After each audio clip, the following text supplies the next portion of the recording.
who was an awful person when they were alive, but everybody treats like a saint because they're dead. Charlie Chaplin is remembered pretty fondly, but he repeatedly sexually assaulted teenage girls he worked with, even impregnating one. If I recall correctly, the ages of known girls he assaulted was from about 12 to 16, and he was known to publicly talk about how much he liked young girls. Edit.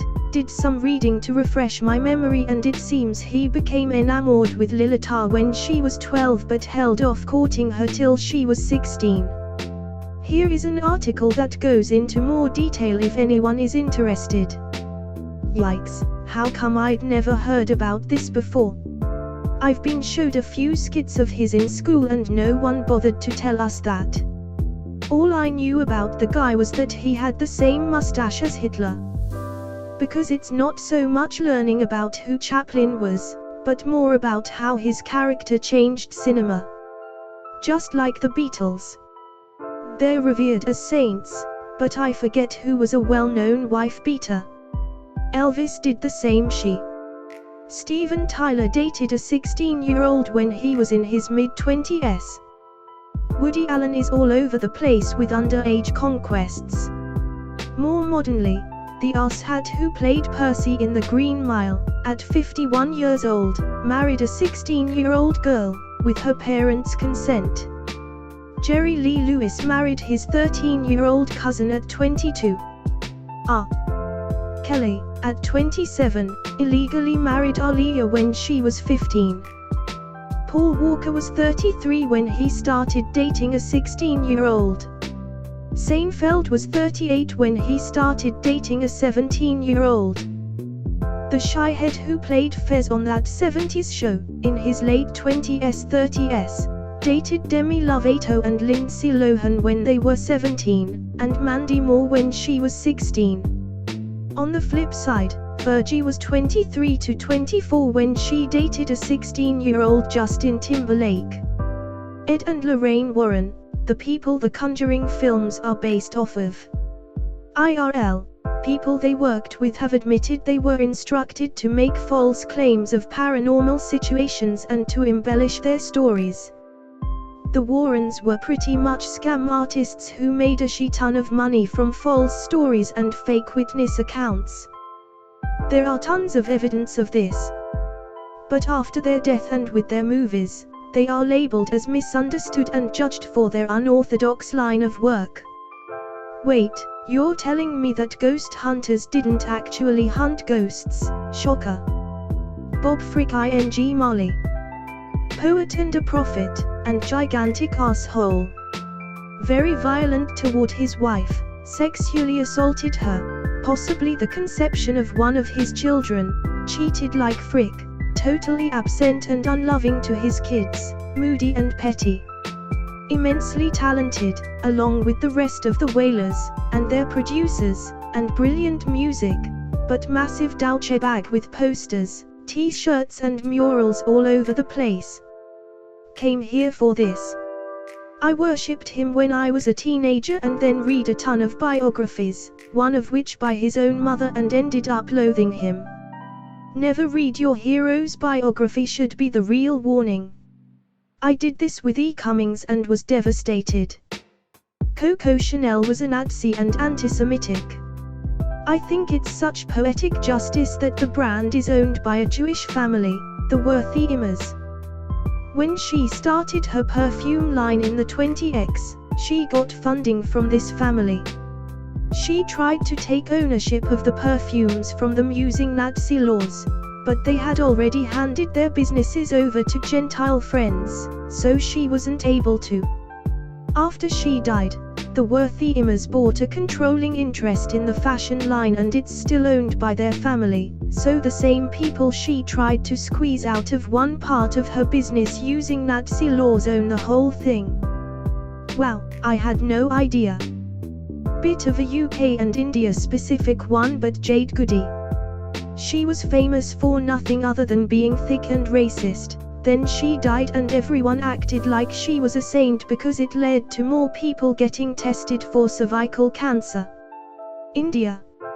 She went on an Indian reality show to try to change public perception after her racism was exposed, which was against an Indian woman.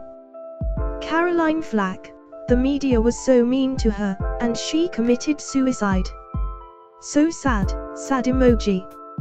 She also dated a 16-year-old when she was in her 30s and beat one of her boyfriends with a lamp. Living in the UK, this was something that irked me so much. Like, yes, okay, she was a TV presenter that people liked, but she still abused her partner, and suicide does not change that. Yeah, I've always thought this, she was an abuser. People saying the police shouldn't have arrested her, she was too fragile, are ridiculous. Imagine a man beating the shit out of his partner and getting away without questioning because he's fragile. People really need to think before they call for knee-jerk policy changes. My mum was upset about her death and got pissed when I told her she wasn't a saint, and she was in fact a creep and an abuser. In fairness, it is a testament to how the media can be poisonous and really affect people. Thomas Edison. I read Empires of Light a while back which talk about Edison, Tesla, and Westinghouse. One of the better historical reads and highly recommend. Also, Edison was a giant dickhole. Yup. Team Tesla forever. I once read somewhere that the reason Tesla is so popular on Reddit is that is how every Redditor perceives themselves. The unfairly unrecognized genius, and everyone here has an Edison in their life that took everything away from them.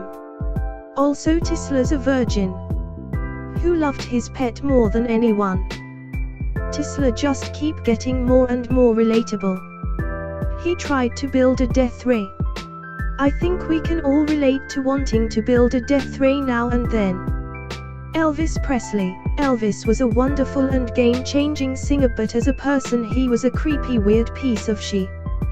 He liked girls who were uncomfortably young, constantly cheated on his wife, chased his live-in girlfriend around the house with a gun in a drugged-out state, refused to touch his wife after the birth of their daughter, then raped her when she complained about it.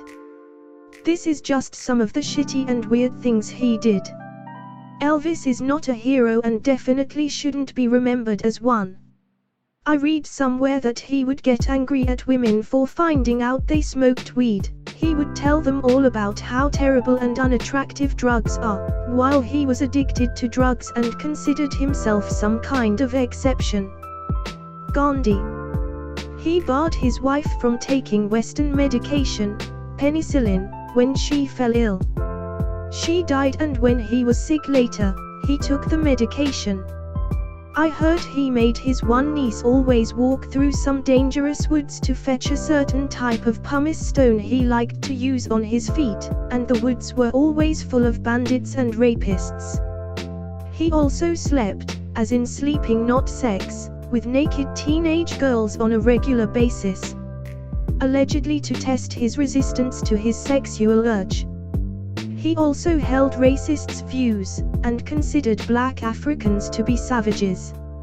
Steve Jobs. Steve Jobs' legacy hasn't changed much since he was alive. He was always known as an asshole, and was even ousted from Apple back in the 80s. Back in the early 2000s, 6th grade me did a book report on Steve Wozniak. It was well known even then what Jobs was really like. The thing is, Steve Jobs is also a genius. Weird as frick, and an asshole, but a business genius. He didn't design products, but he did know what people would buy, and he was very good at the business side of it. There is a reason why pretty much everything he pushed out of Apple turned to gold, and you can track when he was with the company by how well the company was /is doing, and how their products are received. I don't think his legacy has changed much since he died. At least not by people who know a little bit about the industry. There is a reason why pretty much everything he pushed out of Apple turned to gold. Apple had plenty of flops under Jobs' tenure, it's just that when they hit a home run, they knocked it out of the park. Steve who? I remember reading an article comparing Jobs to Gates. It said in 50 years, no one will know who Jobs was, maybe an obscure reference to founding Apple. Gates will be remembered for what he did outside of Microsoft. There is a village in India that has a big Gates statue because of how he helped the village. This is very true. Bill Gates not only donates but also actively involves himself directly in philanthropic work. Ferdinand Marcos, the former president of the Philippines who's responsible for so much corruption, chaos, and the country's overwhelming debt. The country was under martial law and would arrest dissidents and torture them. While a lot of Filipinos hate him, there's a surprising number of people that think that all the shit he did is justified because he established a freaking railway system, some government agencies, and other random shit, all while amassing a huge debt. Gandhi.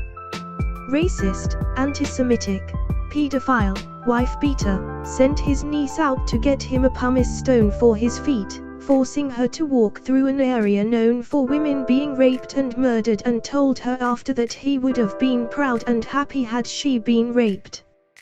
He was a piece of shit, not some peaceful dude everyone should idolize. That explains him ending up in hell, I guess. Source: the South Park movie. Oshi, you're probably right. Henry Ford.